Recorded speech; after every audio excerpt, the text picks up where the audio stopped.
Call 219 here, and these are the carry options that I have for this summer. I've been rotating these guns out, every week, every couple of days, so on and so forth. Now, these options are the ones that I choose. There's tons of others on the market. You don't have to go with these, but these are the ones that I choose to go with. The first one that I chose to go with is the LCP2. Now, there is the LCP Max out on the market. I understand that. I messed with it at the local gun shop. I didn't like it, so I never bought that gun.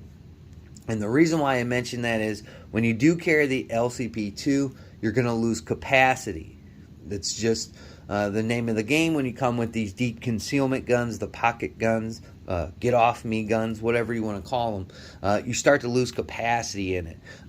Ruger thought best of it to make another version of a gun chambered in 380 with a little bit more capacity, as that's the name of the game nowadays for guns, especially the micro 9s, is capacity.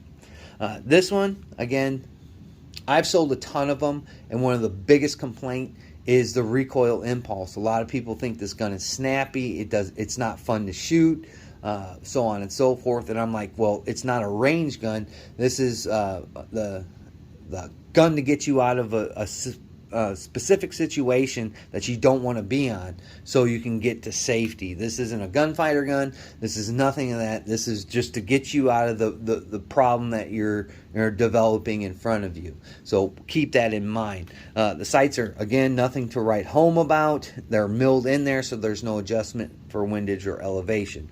But one of the biggest pros is you can put this in there in your pants pocket, your jeans pocket, or a belly band, so on and so forth. Or if you ankle carry, this is a great option for it. So do what you may with this information, but there's a little bit more cons than there are pros. But again, if you can't afford some of the more higher end guns, this is something to look at because the price point is there for this gun as well. So moving on is my trusty Glock 26.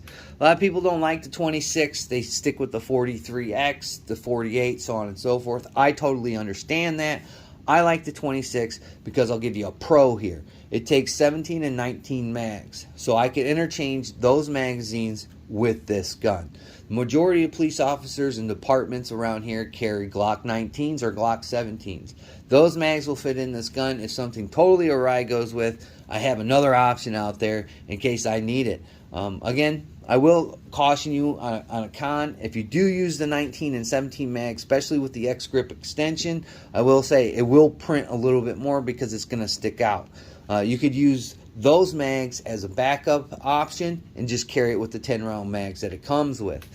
So pros and cons to every gun out there. It's just what's the best fit for you. Now, I haven't carried this gun in a hot minute because I did change the sights, got rid of those crummy Glock sights, and I put a KM tactical barrel in there. So I'm shooting it. I'm watching it on paper. I'm seeing a smidgen of discrepancies. I don't know if it's me or the barrel itself. More than likely, it's probably the shooter. So I've been taking my time and shooting this gun a lot more and trying to get used to the new features that I've put on this gun. If worse comes to worse, I'll just go back to the original barrel because I know that one really works well. So I just wanted to put a little bit of pizzazz to this gun for the most part, because Glocks are plain and plain Janes in themselves. So this is another good option. It is, another drawback. It is a chunky monkey. It's not like these small 380s or the very, very small micro 9s like the P365 and the Hellcat. But it is a pretty good option.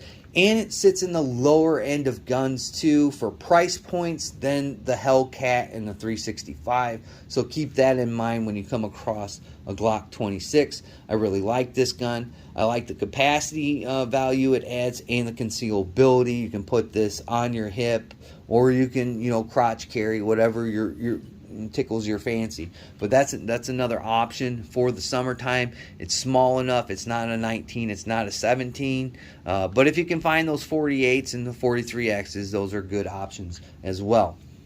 Last one I have is some kind of Smith&Wesson J frame or K frame revolver or something of that nature. This is a 5-shot. I carry this when I go down to the gas station, or we zip down to the grocery store for a little bit. Not a long period of time where I carry this gun, just because, again, of capacity. This is only 5 rounds of 38 special. This is another like get off me gun, or get me out of the situation to get the safety kind of gun. This is something that you don't really want to mess around with in a gunfight. 26, again, I give you a lot of options with the different magazines, but again, I mean, who wants to be in a gunfight anyway? So this is a really nice gun. Smith&Wesson makes quality. I carry this in my pocket. I've carried it on my hip before. There's just tons of different things you can do. You can, if you want to, you can put this in a backpack, backpack it away. There's a lot of different options that you can do with these small revolvers. There just is. It is chambered in 38 special. A lot of people don't like 38 special as well. Me, I think it's a pretty substantial round. It'll do the trick, just like the majority of pieces of ammunition out there on the market. So another good option. Doesn't print. It is hammerless, but another good option to carry, so people don't freak out. Nowadays, people see you with a gun, they'll call the cops, or you'll question you about it, like they're the investigators. But another good option here is some kind of revolver, some kind of nice revolver. So tons of different options on the market. This is just what I chose to go with for this summer. Again, when fall and winter come back, going to go back to my CZ P10C and a couple of other guns that I carry that are bigger in frame and a little bit more capacity. But for now, these have worked well for me. I've concealed them pretty good. Even the Glock 26, I've done a good job at concealing that one as well. So there's tons of different options on the market.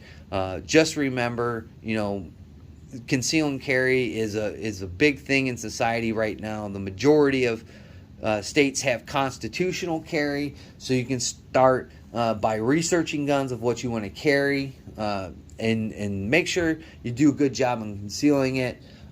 Open carry is fine, but some places and some establishments frown upon that, and why create a conversation that nobody wants? So these are good options to kind of avoid those conversations and protect yourself at the same time. I'd like to thank my old and my new subscribers, and just the people that zip through. I greatly appreciate it. Please like, comment, share, and subscribe. Do all that stuff for me. It really helps with the algorithms, and like always, we'll catch you on the next one.